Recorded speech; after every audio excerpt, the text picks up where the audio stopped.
difference in the way you communicate with people when you do that meditation? Do you notice a difference in the way people respond to you? Nice. What was the difference, John? And Roke, both of you. Igor, anybody that had a difference this week in the way people responded to them when they were doing the heart stuff? Deep sadness. You can still connect with people through deep sadness. It's very easy to connect with people through sadness because everybody's experienced it, as long as you're not a victim. But how did your connections with people change? I get what you felt, but I'm wanting to know how the people responded to you. Yeah, people are more playful with me. Perfect. Awesome.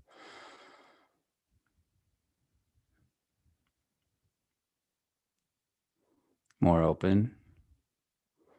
People are very talkative and friendly. Nice. So you're seeing it has an effect on people. Had multiple women actually approach me. Nice. More connect. So who is now listening to this that listened last week, didn't do the meditation at all, and is wishing they had? I met some girl online and some things are crazy despite my moods. Yep. Because people really want to feel other people. They're not wanting you to be perfect. They're not wanting you to be this perfect guy that can do anything. They're wanting to know they can feel you, relate to you, connect to your emotions. You're not a victim to your emotions. You can handle your emotions. And that's where it really comes from. I'm not perfect. I have all kinds of emotional swings, and I'm not enlightened or anything like that. But my life only gets better and better and better every year as I process more emotions, and I feel better. I get more powerful. I get bigger, but I still have my moods, and I keep going through them, and I keep using and releasing to get to the next level, and my life gets better. Okay, awesome. So really good, guys. I'm glad it's helping you. What I wanted this week to be about, we talked about last week, was about 10 minutes to, having charisma. I can't remember the exact title. And this week, we're going to talk about confidence. Same idea, 10 minutes to confidence. We're going to be doing a meditation this week on confidence. What does that feel like? What does that look like? What causes it? And I want you to understand that I approach things differently. Excuse me, there we go. I approach things differently than most people. I approach things from a body-based perspective. There's this sense that your body is going to is the machine with which you feel confident, with which you feel charismatic, which you feel turned on. And as you turn on different parts of your body, you get more charismatic, you get more turned on, you get more interesting. And as you think less, feel more. Think less, feel more. I'm going to say that several times. Think less and take the energy you put into thinking into feeling your heart, into feeling your grounding, which is going to increase your confidence, into feeling your self-esteem, which is also going to increase your confidence. And that's the real challenge. Most people have it wrong. Some people are trying to literally stop their thoughts without moving that energy somewhere, like into their body. It's a real problem. So Rajarsi, that's a big ass question, buddy. It's hard to read those huge questions when we're doing a webinar, because then I have to stop and read for. So it's not that a lot of the bigger questions are meant for the actual programs. Are you able to make that succinct? The question more succinct, or does it have to be that big? I see a lot of you guys write these really long questions. You'll send it, literally, some of you guys will send this to me in Instagram sometimes, and then you'll send me, and I'll answer it because I really want to help you guys. But then you'll send me 3 or 4 more books, and I got to work during the day, guys. I can't spend all day answering questions that are this long and then not being able to help anybody else. And so at a certain point, if you're one of those people that hasn't got a response from me, it's probably because you've sent me 5 giant texts in a row, and I just can't keep doing that. I don't have all day to spend on Instagram answering your questions. I have to help other people. I have paying clients. So we need to, got to remember, are you just trying to get, or are you trying to give? Are you just trying to get answers, or are you giving to the whole community of guys out there that really need to change? Is your question helping everybody? Is it succinct? Is it to the point? Are you getting to the point of what you want? Or are you creating confusion in your life? So think about that, guys. And that way we can all get more help and move forward faster. Same with grounding. Grounding is this idea, confidence. It has a distinct energy of grounding in it. And grounding is this idea that I'm going to let all that anxiety out of my body, that nervousness out of my body as much as I can, so that I can focus on the goal. See, what confident people do is they say, how do I get to X result? How do I get to this result? This is the result I want. How do I get to it?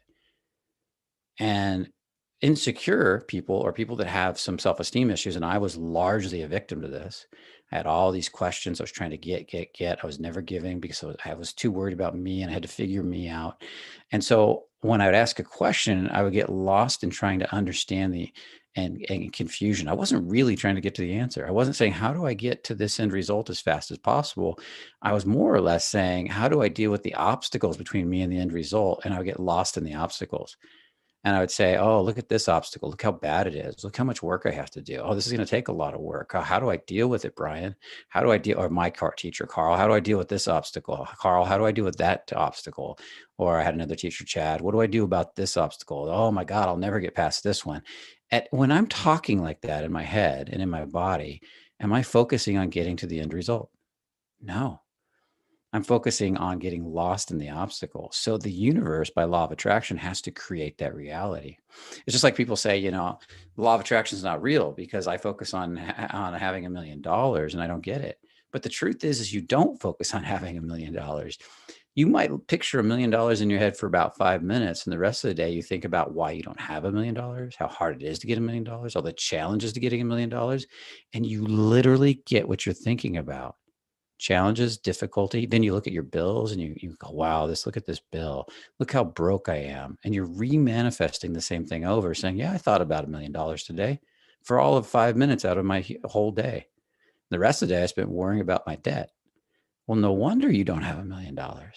Successful people like Elon Musk, Richard Branson, they say, that's going to happen. How do I make it happen? This is my reality now. How do I make that happen? How do I move one step closer, another step closer, and get excited about it? When you start thinking like that, you start getting more and more confident. And that's how I created all my success. I'm not going to say that there weren't times I felt like I was going crazy in the process, because every part of my nervous system wanted to turn away or look at the problems. But I kept refocusing. That's what the goal process at the beginning of the year was about.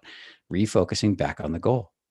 Refocusing back on the goal. Hopefully you're all still doing that goal process. If you haven't got a copy of it, you should definitely have gotten a copy of it, because that's literally changed lives. My sister's already making so much more money.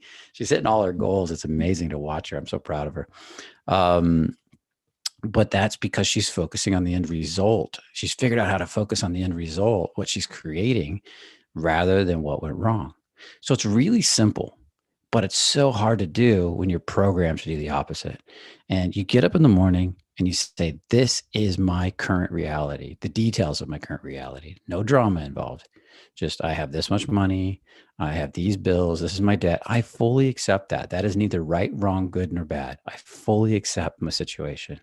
And I'm going to let go of all idea that there's anything bad or good or right or wrong or special about it. It's not even special.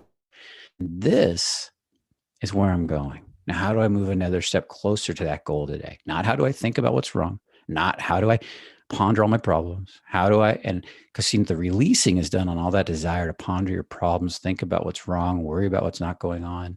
And if you just make that one change alone inside of 30 to 90 days, you will see radical success in your life, and you will see so much more confidence come out of your body.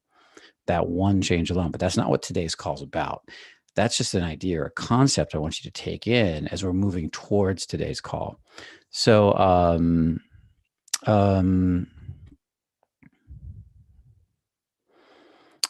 relate to this one, man. This is helping me with business and yep, it should. This is all business stuff. That's how I use this. I make all my money. It's the same way. I mean, I think women should be in here. I don't know, Karen, are you male or female?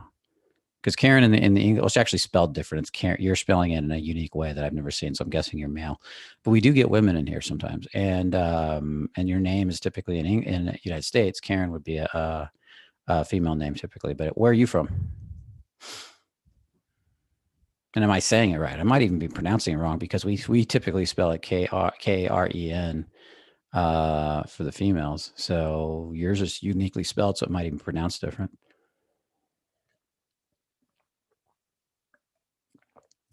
I actually like different spellings like that. I think it makes the name unique and interesting. Just hopping over obstacles instead of stopping for each one. It applies everywhere. Yeah, half of the obstacles you encounter, you don't even need to worry about. The big majority of them will just resolve themselves as you move forward. And the majority of them will. And most of us, we'll get stuck on one for 2 days, 3 days, a month, 6 months, a year, something that would have resolved itself really fast if you hadn't sat there and focused on it so much. Indian from Toronto. I don't know how I don't know how it's pronounced. Nice. You got your way of pronouncing it. It's like my last name, Bayesian. Bayesian is how I say it, as my family says it. But if you go to where we come from, which is like French Canada, Montreal, something like that, they say something like Bejo or Beju, something like Beju. It sounds really cool the way they say it. And every time I run into somebody that knows how to say it that way, I'm like, I should start using that, Brian Bejo. It sounds really cool. But anyways, um, let's continue on. I digress, and so let's get back to this idea of confidence. Confidence is a grounding. It's an energy. It's a stopping. You guys don't realize you're naturally confident. And the only thing that stops you from feeling that natural confidence, which is feeling your whole body, is your ego. It's all the thinking you do. And so in the beginning, if the thinking machine is out of control and it's running at 100 miles an hour, teaching yourself to stop it a little bit at a time is huge. Now you can stop it fast. You can faster or slower. It depends on how much work you want to put in, effort you want to put in, how many attachments and aversions you've got versus how much desire you have to let go of all those attachments and aversions versus satisfy them. And that's a big part of it. Satisfying them means like, yeah, I'll work on surrendering this huge part of my ego and becoming more confident once I've achieved X goals versus I would rather be enlightened and free and awake and totally living my best self now. And I'm willing to let go of all my goals to have it, including women. But here's the funny part. When you do that and you actually release on all that and you get free, typically your goals start all coming to you, either that or something better. And I've said this a million times. People are terrified that if they let go of their attachments, they won't get what they want. But it's actually the opposite. That's how you get what you want. So, so all the spins going on stop us. Yes, that's right. So let's dive in a little bit, I'm glad you guys really dug in last week, and I'm glad some of you really took that meditation seriously because you're starting to see that. How many of you could see last week after you started using the heart to connect to women, how easy it is to talk to women? How much easier it is than you ever realized to talk to women, even if it only happened for a little bit, and you could feel it. Like you could feel that warmth right here, right?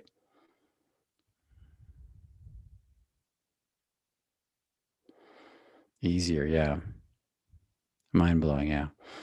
We think the thinking, flowing is a great answer. Mind blowing and great. We think the brain is going to fix problems.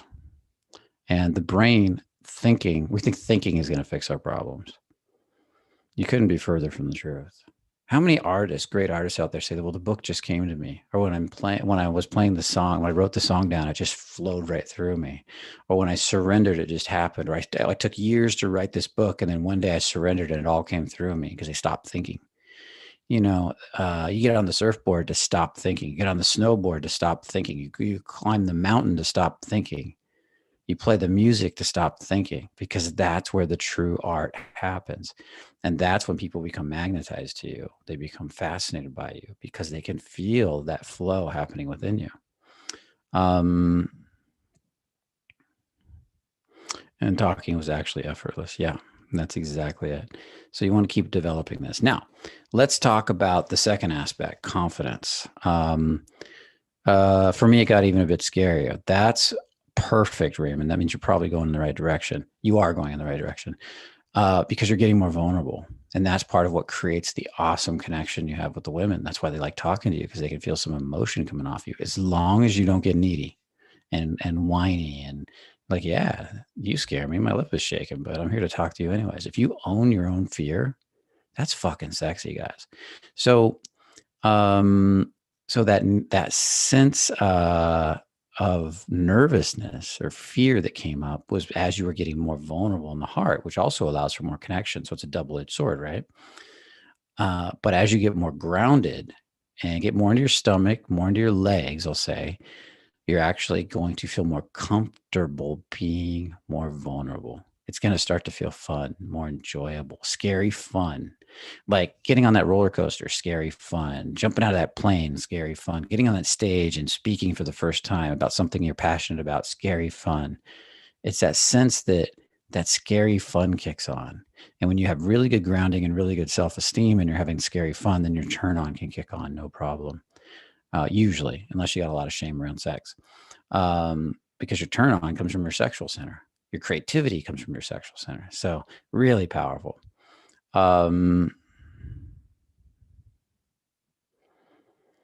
Biggest thing for me was state pumping confidence, faking it. Any connection I had with a girl was when I relaxed into it. Yes, yes, yes, yes.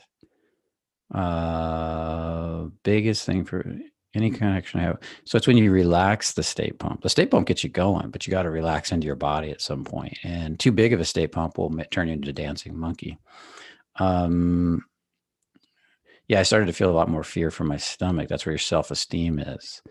But yes, also more fun and more turn on as well. Perfect. Why is neediness coming up when I'm open?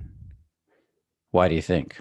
I just kind of explained it, but let me go through it. I didn't really explain it. I kind of hinted to it because when you're vulnerable, all your insecurities come up, all your fear comes up, and you have one of two directions. You either own your fear and your insecurities. You say, yeah, I'm a man. I can handle it. I'm scared. Or it's like, please save me. Please protect me. One is like a little boy. One is like a man. A man can walk into his emotions and ground them. A little boy looks to mommy to ground him. And women don't want to fuck the little boy, to put it blunt. They don't want to date a little boy. They want to take care of and nurture the little boy and help the boy grow. But if the boy keeps acting like a mama's boy, they will eventually get disgusted with him because he's not growing. He's not learning from his neediness and becoming more and more of a man. It's their instincts to, and so a lot of guys get addicted to getting women to nurture them and feel sorry for them because women will do it for a bit, but they won't want to be with you on an intimate level. They will see you as a project, something to take care of like a child at best. And sometimes if you're an adult man acting like a child, a lot of them will get disgusted and walk away. And that's just the blunt truth. And so a lot of guys get addicted to getting women to feel sorry for them because a lot of women will do it and then wondering why they're never getting sex from these women.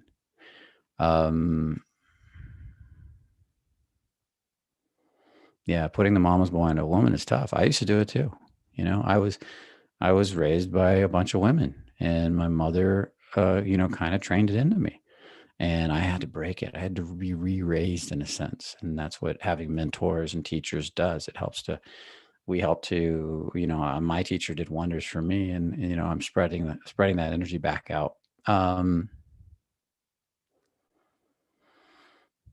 Roke, did you just not listen to my whole talk? That question is the opposite of everything I just talked about. Well, I guess it's not because you're talking about the neediness versus the vulnerability, but neediness is, so I apologize, Roke, but the neediness is part of the vulnerability. So you own that too. Own that too. Yeah, I'm feeling needy and I don't give a fuck. I'm going to ignore it. I'll just let it run in the background. Yeah, I'm feeling I want your validation and I don't care.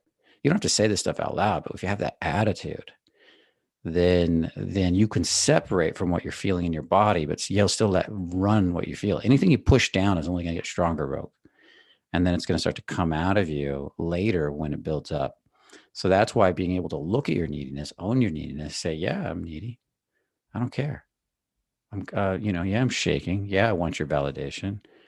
Or yeah, I might be crushed if you don't validate me, but that's okay. Now, don't literally go out and say those words. You could once, but if somebody says something to you, like, hey, you seem needy. Well, yeah, I'm probably the most needy guy in the room. I feel totally needy, but fuck my neediness. I don't care because I'm stronger than that. That's kind of a different attitude, right? I'm being a little over the top, kind of pushing you guys, but still, it's kind of fun,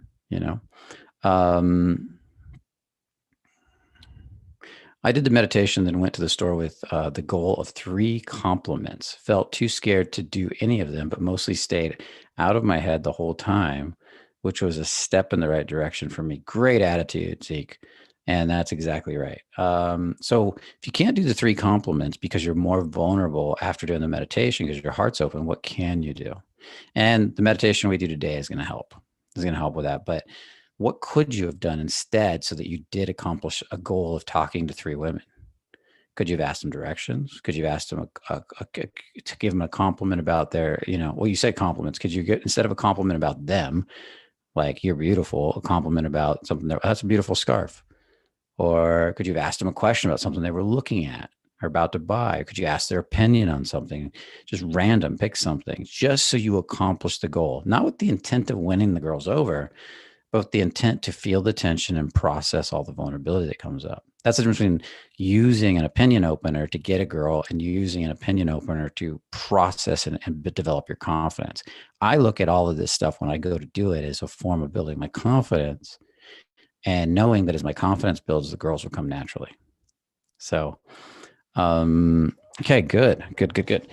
I want to cover one more thing. It's kind of random, and then we're going to get into this. By the way, how many of you guys are coming to Miami? Before I get into the next piece, before we get into meditation, who's coming to Miami? Hey, Jonathan, you're here, man. You're a student this week. Nice. Welcome to the call. I'll be there. Nice. I am. Cool. And are you guys coming live? Or are you going to be online?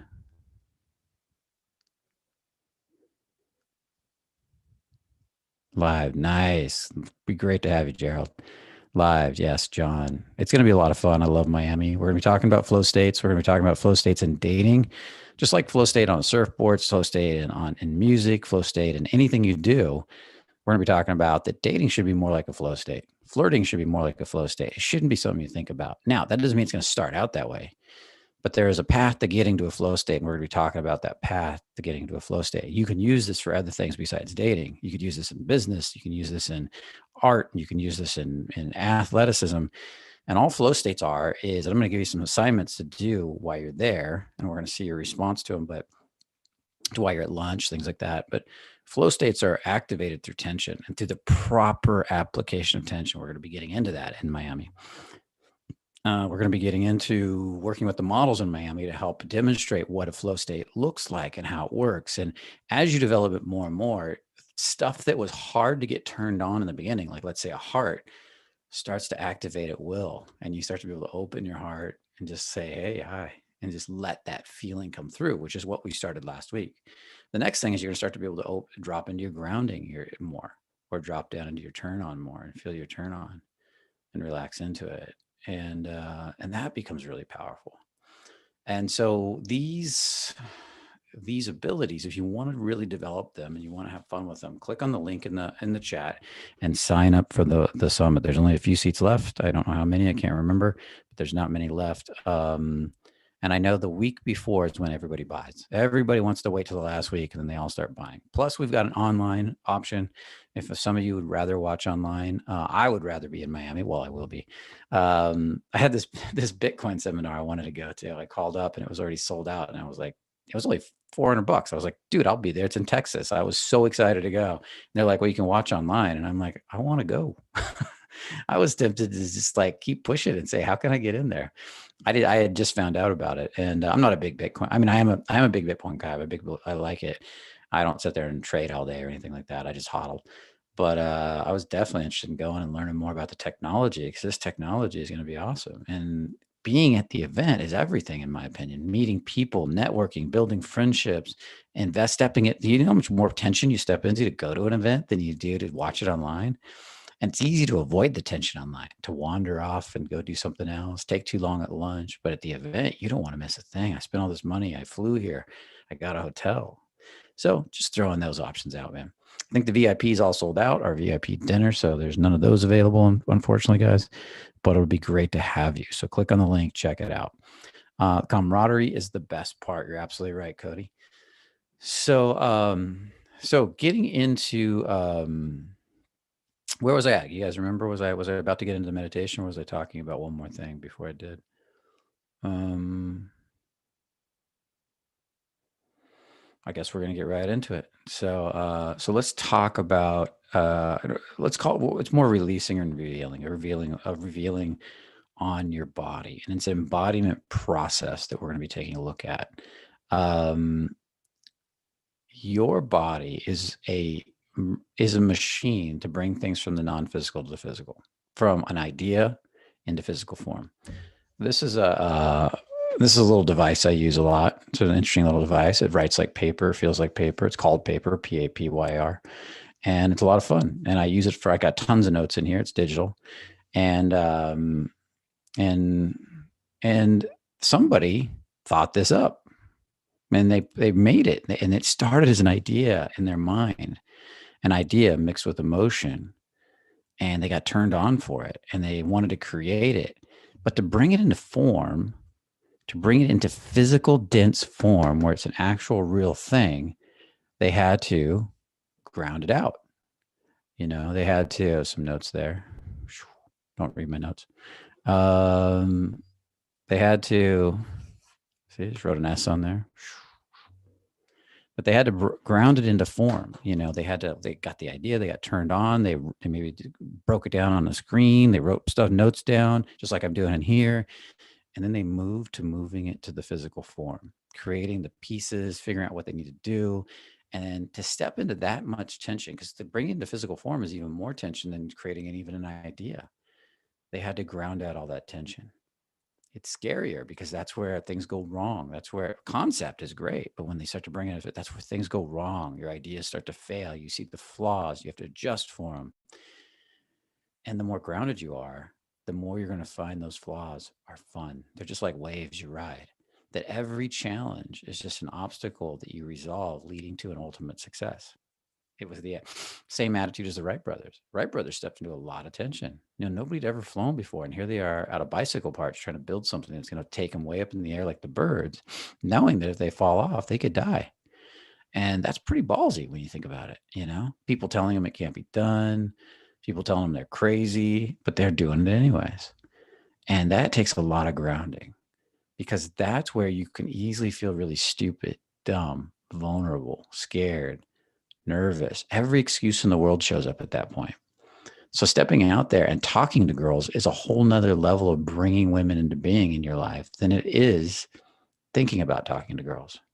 Meditating on talking to girls gets the energy and alignment in your body, gets you excited, gets you turned on for it, lines up the successes in the virtual world, the imaginary world, so that they can come into the physical world. It's very essential, because otherwise you might just run into wall after wall after wall in the non-physical world. So you don't get your mind straight and then get burned out. But if you get the internal straight and then you go out to approach, things are going to happen. And sometimes that's scarier than failing over and over. Some people they say they'd rather have success, but the truth is they'd rather fail over and over, because they don't want the responsibility of having to show up when the woman shows up. Having to have, having sex can be scary for some people. Oh, what if I get her pregnant? What if I get a disease? What if she have to be her boyfriend now? All these new possibilities open up when you actually move something into physical form. All these new responsibilities show up. So to be more confident, you need that grounding. As your nervousness comes up and your stories rise up in your body from the vulnerability, you got to learn to relax it back down. It's going to feel like it rises up like this, and you're going to feel yourself start to rise up into your body, walling off at the heart, walling off at the stomach, and then you got to bring it back down and learn to feel your legs again. Learn to feel the lower part of your body. That's what's essential. So kind of let that in. I get success almost immediately after good meditation. It scares the shit out of me every time. Responsibility. There is a fear with sex for me. And this is not uncommon, guys. We run into it all the time. So let's dive in. Let's play with this a little bit. Now, I want to invite you guys, if you're listening to the recording this week or you're doing it right now, I want to invite you into two potential ways to do this. You could do it sitting, or you could actually do this standing. And why would I say to do this standing? Because you might want to play this on headphones this week when you're out. Maybe you go do some test approaches. Maybe you go do some highs. Maybe you go do some stops. Maybe you're working on your confidence. and you get a little anxiety ridden, you get a little vulnerable, you opened your heart a little bit. Maybe some girl actually liked you and it made you really nervous. And now you want to go ground yourself out. Maybe you want to develop the ability to ground yourself out in the moment standing there. Maybe you want to develop the ability to go sit somewhere and ground yourself out. So you could do it either way, standing or sitting, but I'd highly recommend you get your body used to grounding both ways. So when you're sitting down, you can ground all the tension out of your body, the vulnerability out of your body. And when you're standing up, you can do it too. Number two, it's not going to be perfect right away. You're going to get a little better and a little better with time. The more you practice grounding, the better you'll get. The more you connect it to your heart, the better you get. And so you want to bring up that vulnerability in the heart, then ground it. Bring up that vulnerability in the heart, then ground it. You want to get to the point where you can kind of do this stuff without needing to listen to a recording of me. The honest truth is this is going to become muscle memory for you, muscle memory. And as it becomes more muscle memory, you're going to be able to ground easier and faster just by bringing up the idea in your body and feeling and moving, feeling the earth beneath you. Now, I'm going to say a lot of stuff when we do this. I'm going to give lots of suggestion in a sense and reveals, do a revealing process with you. And if things don't fully make sense, that's okay. You don't have to try to figure it out. Your body gets it more than you probably do. And in time, if you keep doing this stuff, your body will get it more and more. And so don't try to analyze every detail. I know a lot of you will stop in the middle of the meditation to write stuff to me, and I see it. But a lot of times I wonder, are you actually doing the release or the reveal if you're doing that? Or are you thinking? Are you analyzing? Are you trying to write it down? And because I know there's that analytical guy out there that wants to track every little piece because he doesn't want to miss anything. But in that, he misses everything. He's got every word down, but he misses all the feeling, all the depth of feeling. And so I want to invite you into maybe letting it be okay to miss some stuff and then listening to it again and again until it becomes part of your nervous system and rather than part of your analytical mind. When I go into high enough tension, I find I can get into the spins and it can take hours to resolve. How do you deal with fear of the spins? No, we're not talking about that right now, Neil. Now we're going to be doing grounding right now. This could help. So I would try this first, but that's a question for another topic for right now. Then maybe I can address it at the end when I take questions, if you remind me then. Okay, everybody. So get in a comfortable position. You can be standing, you can be sitting, get in some place where you feel really good and start allowing yourself to take some natural breaths. You don't have to suck in and do deep breaths, just comfortable, natural breaths. Breathe through your nose, by the way. And through your nose, relax. And now feel yourself breathe down into your stomach. We really want to get lower into your body, not into your chest. So for you chest breathers, this is like breathing into my chest. And this is breathing into my stomach. You see the chest moves a lot less, and I drop much lower to my body. And if I really allow myself to relax the back of my legs and my perineums, I can feel all the way down when I breathe in, down my legs. And that's what we're working towards.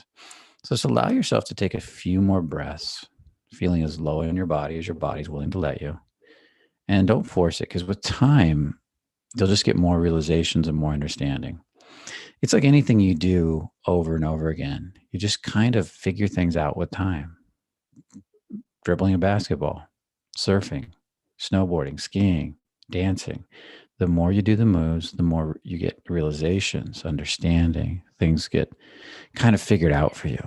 And that's really the awesome part. You just do it over and over until it makes sense. So with those breaths, imagine that each inhale just brings in relaxation, healing energy, more feeling, more depth of feeling, more vulnerability. And with each exhale, you let go of any tension, stress, or confusion that is more than your body can enjoy and handle. There's that sweet spot of tension. That's where we want to be. That sweet spot that activates flow state, turn on, that directs energy. And not so much that you cut off energy or close off the flow. So perfect. Just keep noticing how those breaths relax you more and more, or send you into the zone more and more. And begin to feel your body. And now what I want you to do is welcome your heart. last week we did a little work with opening the heart, and I want you to ask the heart to open as much as it's willing. Right now, ask it to open and begin to feel the space around you and notice what it feels like. And if you want, you can have your eyes open and do this, especially as you get more advanced, or you can do it with your eyes closed. Just allow your body to relax and feel. For me, it can feel like a warmth or a tingle right in my chest, and I begin to feel the space around me. I reach out and touch the walls, the artwork, because particularly anything that's going to have some artistry or femininity or vulnerability to it is going to feel interesting to the heart. Your heart's going to be pulled into it, possibly colors. And just notice what that feels like. And now begin to relax into the back of the heart, which is basically in your back. And notice what that feels like. And just imagine the back of your heart is like a frame for the front, and you can relax into it, into your back, and begin to allow the front to open even more because you're framing it with the back, allowing it to connect to the whole space around you, giving it support. Your masculine is supporting your feminine, working in balance and in time. And now, as you feel, begin to feel the whole space around you. You can spread out if you want. You can spread beyond the room you're in to the whole apartment or house you're in, or wherever you're at, space you're in, to the whole building. Maybe there's multiple units in the building you're in, maybe even the whole block. And it's just a concept in your mind. You can spread out and just imagine feeling all of that. Like right now, I can see the street and I'm seeing it in a sense through my heart. I'm feeling my whole street out here. I'm feeling all the buildings, the people walking their dogs. Now, that doesn't mean I know who and what is where. It's just this idea. And I'm sending the sense of feeling to all of it and just being with it. And it feels really good. And if I want, I can come all the way back to this room again and just begin to feel and relax. Perfect.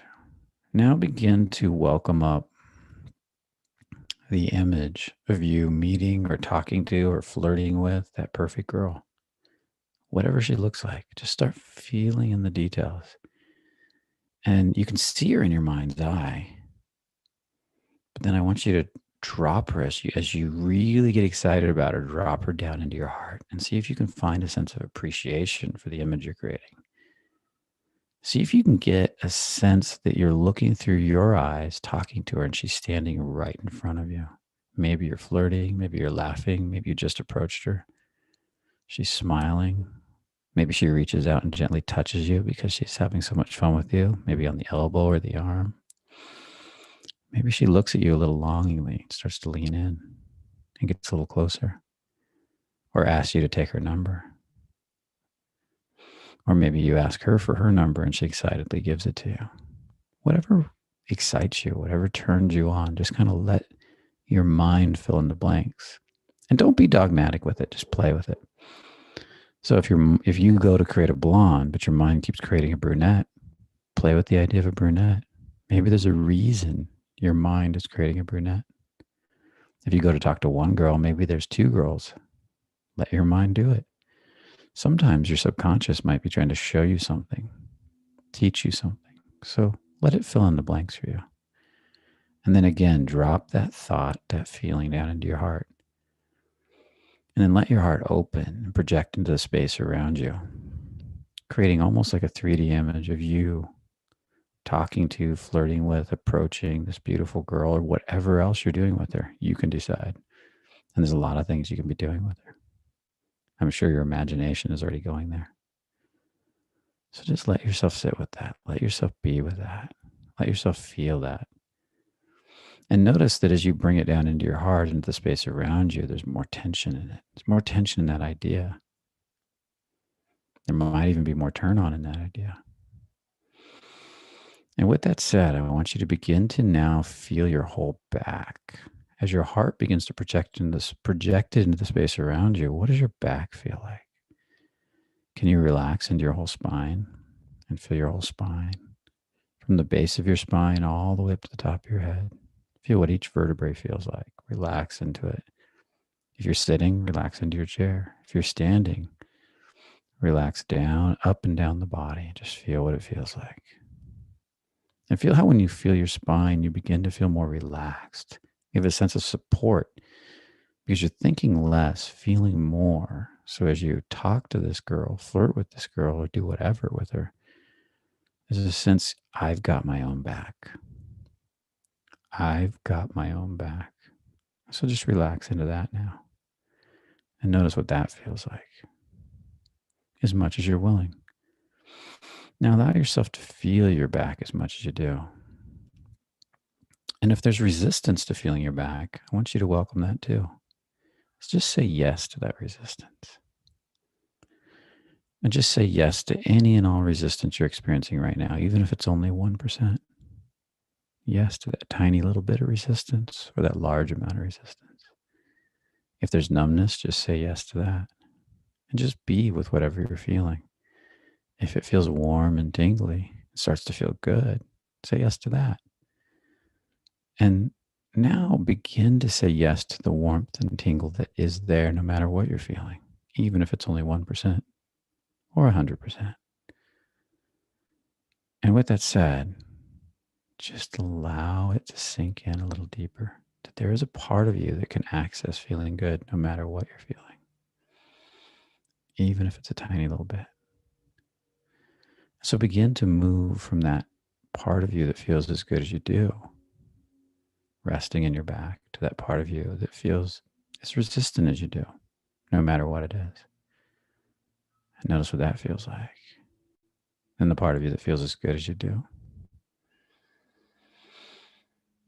And then the part of you that feels as resistant as you do. And then the part of you that feels as good as you do. And then the part of you that feels as resistant as you do. And one more time. The part of you that feels as good as you do. Welcome it. Just be with it. And the part of you that feels as resistant as you do. And welcome that. Be with that. And then just let it all go. And welcome the good feeling again, as much as you do. And welcome this idea of courage. How much courage can you feel in your back? How much choice can you feel in your back? How much decisiveness can you feel in your back? They're all parts of courage. Just allow yourself to feel choice, decisiveness, and courage.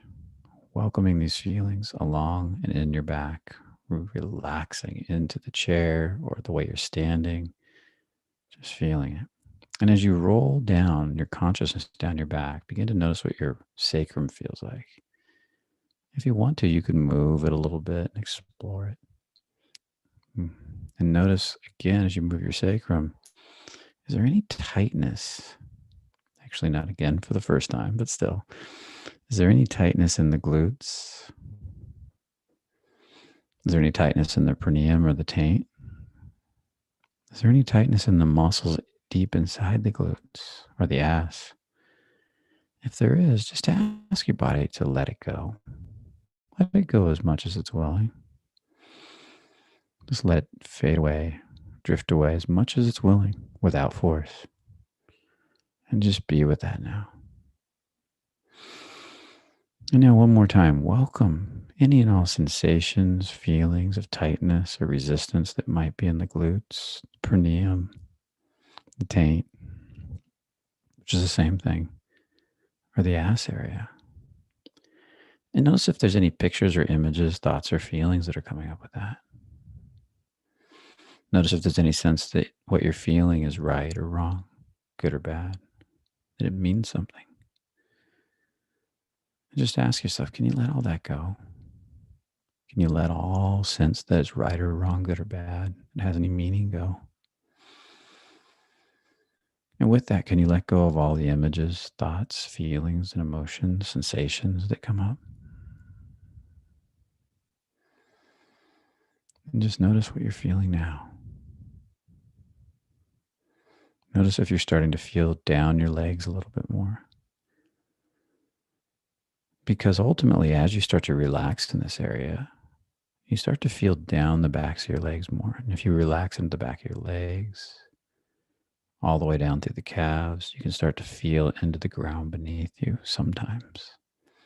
And as you do this more and more, as you get more relaxed from the bottom of the feet all the way up to the ass and the glutes, you begin to get this sense of connection to the earth, this relaxed, comfortable connection. So take a moment now and begin to notice what the back of your legs feel like. And welcome any tension or stress or resistance in this area. And notice all the thoughts, stories, images, feelings, sensations that come up with this. Notice any sense of right or wrong, good or bad, or that it means something about you. And ask yourself, can you let that go? Can you let all judgment, right or wrong, good or bad? Since you're giving it meaning, can you just let it go? And with that, all the images, thoughts, and feelings that come up with it. And now begin to move all the way down to the bottom of the feet. And feel the feet on the ground.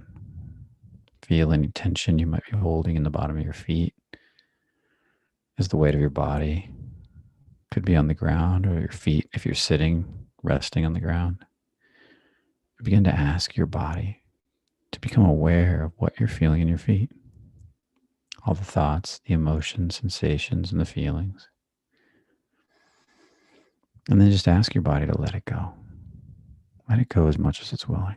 To let the feet just relax a little bit more, or a lot. And then one more time, welcome any sense of courage, choice, or decisiveness that rises up in its place as you begin to relax the back of your legs, your glutes, matter of fact, your whole back.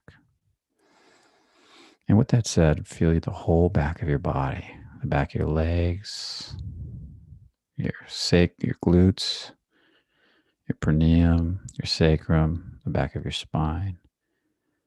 And just notice how there's a sense that you can sink and connect into the ground. Sometimes you get a sense you can see into the ground through the bottom of your feet. Sometimes you get a sense you can see into the ground through the base of your spine. And just notice what that feels like. If you do. If you don't, as more and more resistance just lets go, with time, it'll probably naturally develop. And now one more time, welcome any sense of courage that's rising up your spine, waking up in your body. Any sense of confidence, choice. Letting go of all resistance. Letting go of a little bit more, and even a little bit more. And as that courage rises up and you rest in the back of your body, one more time, ask your heart to open, to begin to feel the space around you. And notice what that feels like as you connect the two together.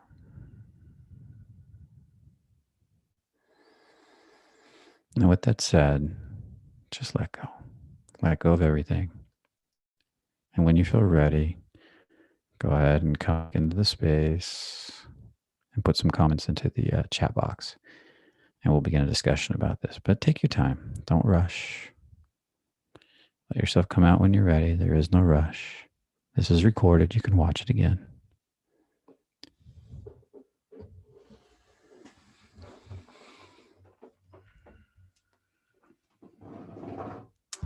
I think Nicholas liked it.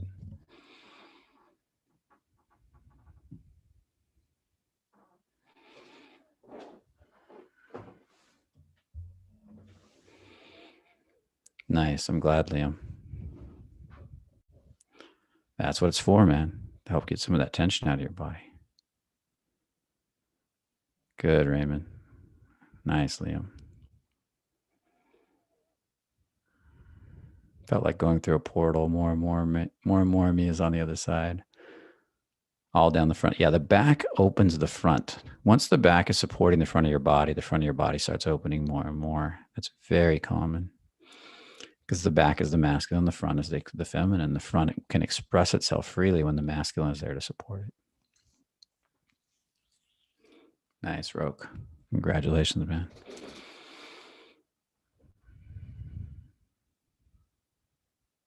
Perfect. Okay, good. Sounds like everybody got something out of this one.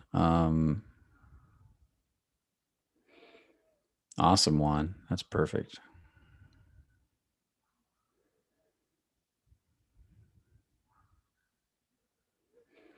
Sam's word gave. Oh, you were here this weekend, Cody. Nice. Yeah, Sam is awesome. I love Sam. So let's dive in. Who's got questions about what we just did before I go to any other questions? Strong feeling of courage and anger. And anger is very close to courage. So you're moving up the scale. So that's really good. A lot of times when I ground myself, I feel that I'm passive and not very proactive. What should I do? That's because you're probably going down the scale and not up the scale unless you're going into acceptance. If you feel passive, like your energy is shutting down and not expanding out, you're going in the wrong direction. You're not grounding. You're probably trying to think your way into grounding, therefore shutting off energy. Grounding is a feeling process. It's a stopping of thinking. It's a meditative. It's a surrendering process. A lot of people, I see clients all the time who try to think their way into grounding. They use their head to think about feeling their body rather than feeling their body and letting it come to their head. So if you feel, everybody do this, feel a part of your body and then let your consciousness experience you feeling it. And then you can switch and use your head to think about feeling a part of your body. One, I'm using this to feel this. I'm thinking about it. The other, I'm just feeling this and surrendering, feeling the whole room and feeling where this fits into the scope of everything I'm feeling in my whole body. I'm not trying to study any of it. It comes and goes as it pleases. That difference is huge.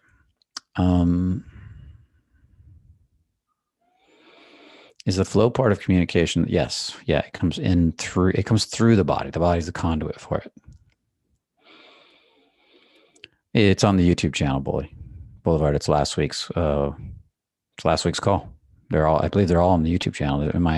I'm not missing something, right? I mean, team. So practice, Rajarshi. You got to practice. The more you practice, the more you own it. It's got to become muscle memory. And don't get dogmatic about it. Sometimes you're going to be up and more ungrounded. And with time, over time, you'll get more and more grounded. If you get dogmatic and try to force it, you're going to get it into your head about it. So that's not good. I'm opening the sides, not being fastidious.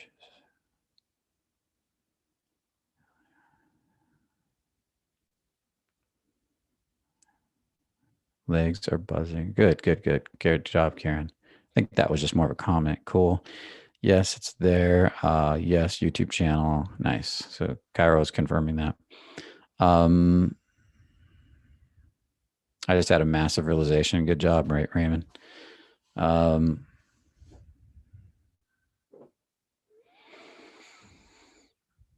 So awesome, guys. Sounds like you did really good. I'm gonna read this last one. Xavier, when I set the intention to feel my legs, I think I tense up my legs. Yep, that's because that's the reverse wired, we call that, which then muscles in the top of my head and forehead and eyebrows light up and start to hurt. Yeah, because you're trying to think your way, is what I was just talking about, into feeling. You don't understand the difference between letting yourself feel something and forcing yourself to feel something. If you try to force yourself to feel something, it's work. The brain will perceive it as work. It'll activate more brainwave activity, which will pull energy up to your head and then cause the muscles to tense up.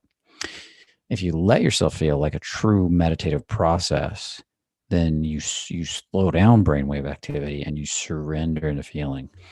So you might have to practice it more and more and not hyper focus. Usually the best fix to that is not hyper focusing. I can focus on my hand and try to feel it and forget about everything else, or I can feel everything, like feel the room, feel my body, feel the chair, and then just notice how my hand feels in the midst of all that. Okay. It'd be like getting a massage and trying to study every move the massage therapist makes, trying to get it perfect so you get the best massage possible. Well, that's just going to be work. So work on that. Projection through the heart of myself meeting a girl felt like a window into something new. Awesome, Zeke. I love it. Okay, guys. Really good work. Sounds like you guys had did a really good stuff today. I'm going to go over and look at these questions really quick. I'll come back to Rajarshi's if we have time. It's really long. Sorry, bro. You didn't write a shorter one when I asked you to. I had a tough breakup early in December, trying to feel my body as much as I can. So I release grief, guilt, etc., to raise my self-esteem and confidence again. Any really solid tips to help get through this? Yes. You got to feel the grief and the guilt and all that. So one of the fastest process, I was just talking to somebody about this the other day because I did this when I had my breakup a while back. I was with the girl for several years. We were living together. It was awesome relationship. We broke up for reasons beyond us caring about each other. Had a lot to do with what she wanted as far as the future and family, and what I wanted were different. So when I broke up with her, it was a lot of asking a simple question over and over. What does she give me that I can't give myself? And answers like companionship, love, intimacy, depth of feeling. I love cuddling with her at night when she'd come home from work. I loved, I love it when she'd get up and get all dressed sexy for me. There was a sense of these feelings. And then what I would do is release on whatever comes up over and over all day long. This caused a lot of crying in me because I was releasing. And that's what you want. You want all that grief to come out of you. And what I would do is release until I felt like I could get some sense of that in myself. Like if she gave me a sense of connection, can I get a deeper sense of connection with myself and feel more connected to the world? If she gave me a sense of intimacy, can I find a little bit more intimacy within myself? Because the reason I'm craving it from her so much, listen to this, the reason I'm craving it from her so much is I'm not getting it within myself.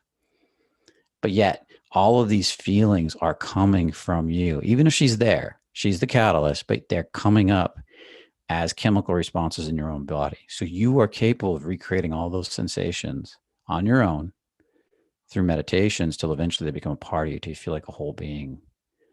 And then what'll happen is you'll start healing. You'll need her less and less. This doesn't mean you won't miss her and process the missing, but you won't be so attached. You're releasing all the attachments to her because you need her to fulfill a hole in your consciousness.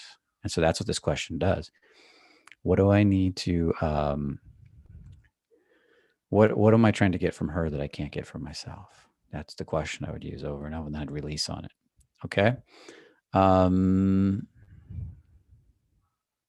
you guys wrote a lot there. So we're going to go up. So that's Andrew. Hopefully you got that, Andrew, and you're still on the call. But for all of you, it's a good question.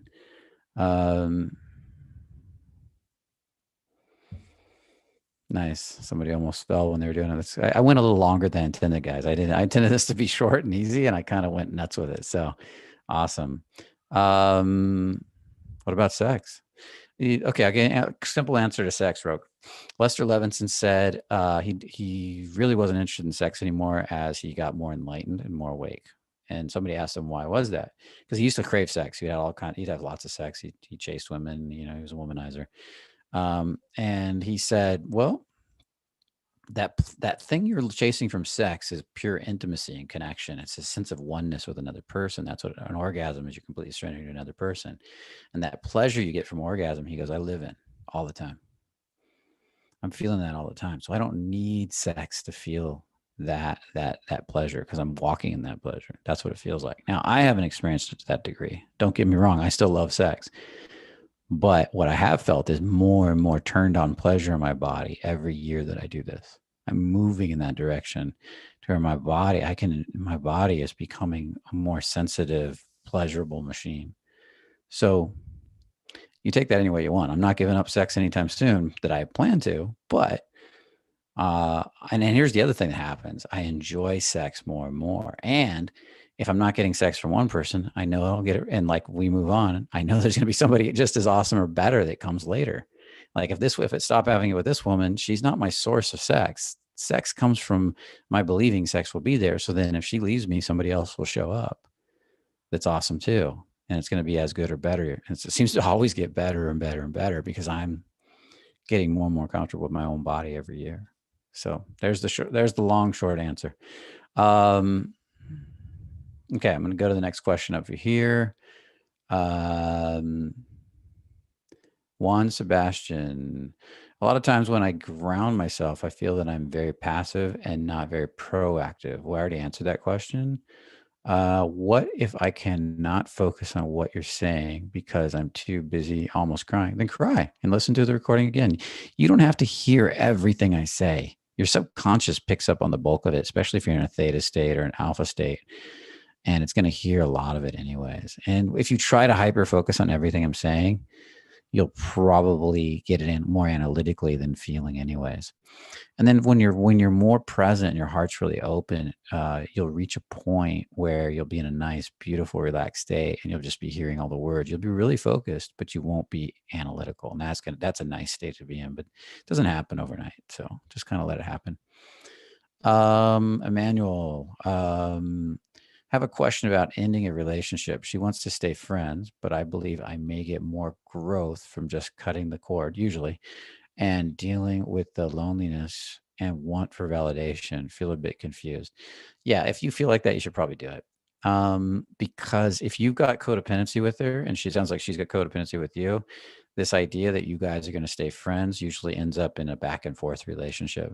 Some people can pull it off, but they're usually they're not, they don't have this, they're very solid, grounded people. And when they break up, then they usually even take time apart before they even attempt it. They take like at least 3 months before you even attempt to be your friend, and completely work on letting her go. And you may find you don't even want to be your friend at that point. But if you do at that point, notice if you start getting territorial, possessive, things like that. And so I've done both, and I've grown from both, from working through all my attachments to ex-girlfriends. But one of the most powerful things I had was when I was codependent, was learning to let girls go fast, because I would be attached to them out of a codependent relationship, and I was teaching my body, I don't need her to believe in myself. Just let her go and walk away. And that changed the type of women that came to me more faster than anything else. When I let go of a really narcissistic, codependent girlfriend, and I slammed the door on that, that type of girl never came into my life again. I only got more confident women, better women, and it just kept getting better and better and better. Now, I'm not saying that's 100% true all the time. You have to decide. But if your gut's telling you this, go from there. I do have a few exes that they weren't very, they're friends of mine, but I'm not attached to them. I'm like, if I don't get jealous, I don't get attached, and I'm pretty good at not getting jealous anyway. So, um, as a guy who's largely in apathy, I think this may count as giving. And I kid you not, I told this girl about Fearless, and she's busting my balls. That's awesome. That I'm in a cult. Awesome. Tell you are. I was asked to, just in a joking way, not seriously. I was just asking a question during the meditation. How does the cult feel about blowjobs under the table during Zoom calls? More power to you, man. That's for you to decide. If you want to get a blowjob while you listen to your Zoom calls and you can get the girl to do that, I would say and you both enjoy it. That's perfect. Go do it, man. And you have to decide for you. Matter of fact, you have all the power, buddy, not me. All I can do is guide you based on experience, and then you make that decision. And as a woman, invite her to the calls, invite her to the videos.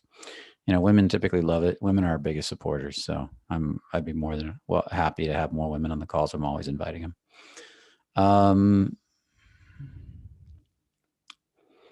I crave a lot of sex. Wow. Oh yeah. How do you deal with loneliness? Here's the funny thing, Roke. I used to crave a lot of sex. Now I crave quality sex. Not a lot. I don't need a lot anymore. But when I have it, I want it to be fucking awesome. And I don't give a fuck about quantity. I give a fuck about quality. That changed with age, I think. I used to though crave a lot of sex, and then I wouldn't enjoy it as much because I need to get laid. There was a sense of the notch on the bedpost versus the depth of feeling with this human being in front of me. What do I think about NoFap? It has benefits.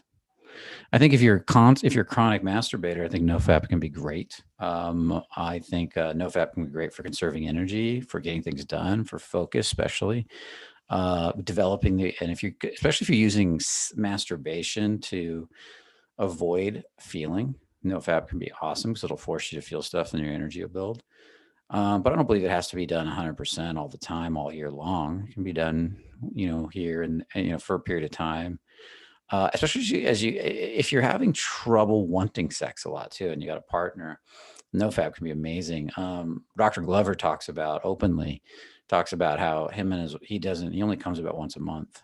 And he says, but he has sex every day, and he's in his 60s, man. And he said, I have sex every day because I don't let myself come much. I'm constantly horny for my wife, and we have amazing sex. And you can still get to a point where you feel orgasm, you just don't ejaculate. That's separating ejaculation from orgasm. You can go look up materials on that, like the Multi-Orgasmic Man by Mantak Chia, stuff like that.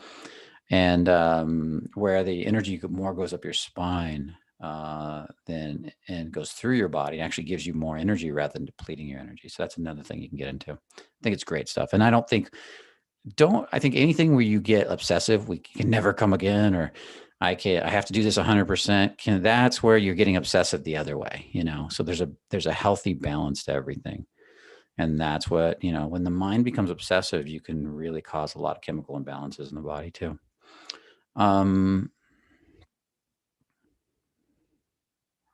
Yeah, there's a YouTube video Andrew's talking about where I talked to Glover about that. So that would be a good one for you guys to check out. What is the best way to overcome fear of success, and where does it typically come from?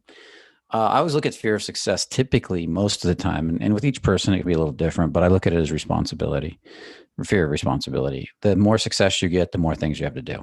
And so you got to cut out other things. As you become more successful, like if I really get into, like, I'm going to start a business, no big deal. I got 1 client, 2 clients, 10 clients, 100 clients. Now I got to really focus, build systems, get machine going, get everything, keep the container going. I got to make sure all the clients are satisfied. I got to deal with the complaints. And then you can build a system around that to make it systematized. So it's not as much work eventually, but in the beginning, all that responsibility, that being seen by the clients, by the people that work for you, dealing with the IRS, paying the payments, all that stuff all starts to rise. And then what happens is because the abundance of energy, you're creating a lot of energy is what's happening, is you're stimulating a lot of energy from that success. Your body is only trained to handle so much energy, and then you want to shut down. So you got to actually expand your ability to handle energy, which everybody can do. So, and if you don't, you're going to shrink yourself again. You're going to shrink it back down because you're not going to want more energy than your body can handle, because you haven't expanded your ability to handle more energy. That's what people that grow really big are good at. They're good at expanding their ability to handle energy. That would be, if I ever get into teaching abundance programs, how to create money, how to create success, that's stuff I'd be getting into. It's the same with women though. As you get more women in your life, a lot more energy comes with that. A lot of energy comes at you, and that's huge. So be ready for that. And some people want to sabotage that. They don't want to deal with the women's emotions, the responsibilities, them calling, them texting, and oh my God, I'll just be alone, And but the truth is we really crave connection, guys. We really need it. It's super healthy for us. Any thoughts on blue light at night, morning? Yeah, it's not. I think at night you should cut it down. I don't think you should be. It's not bad for your sleep. Unrise light on cortisol, DHEA levels, or on a reverse T3. Morning, sunrise. So morning, you want to raise your cortisol level up, and then you want to take a break and bring up your DHEA levels from your DHEAS, which is your storage bank for your DHEA. And then you want to bring back up your cortisol after you take a break, like 50. This is how I kind of look at it. So, but I'm not, that's a whole nother topic. So, awesome. Okay, guys, let me go back and look at this one question Rajarsi had. Maybe I'm too...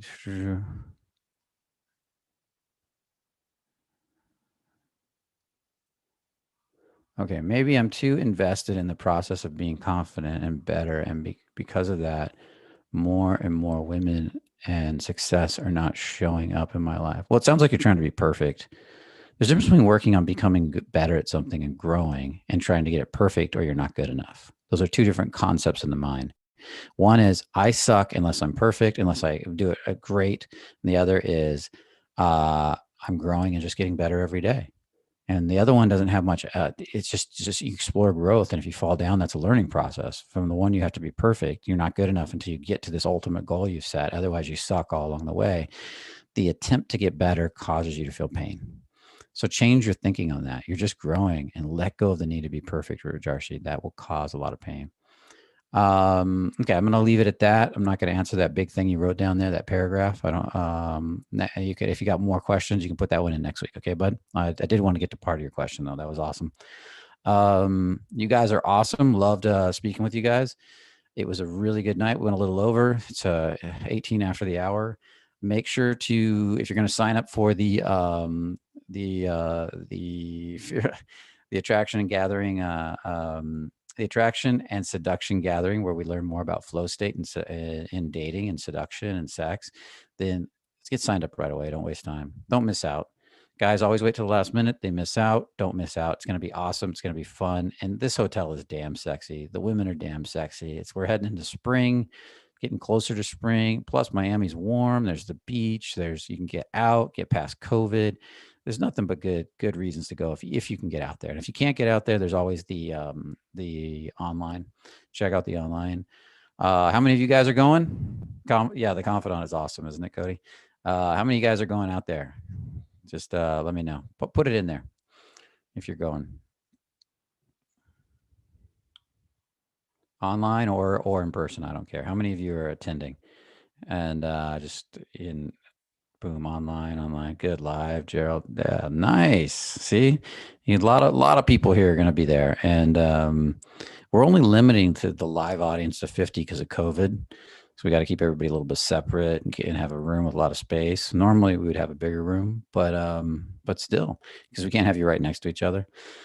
But then you get to spread out and take up space and get to relax. So good job, guys. Why are you waiting for the recordings, Xavier? Just do the online part. Anyways, I can't wait to meet any of you I haven't met at the event. I can't wait to teach you guys. Can't wait to see you. I always love these big events are the ones I love the most. I think just sitting down with you guys and shooting the shit and having food at the end of the day and hitting the restaurant and buying and relaxing in the hotel and going out to the beach. It's a good time for all. It's a great bonding experience. So I look forward to seeing you all there. I look forward to talking to you guys online. I look forward to having this be one of our best live events ever. And we've had a lot of great live events. And with that said, remember, only the confident really live. We'll see you in the next video. Take care. Or live event or live call, webinar, whatever.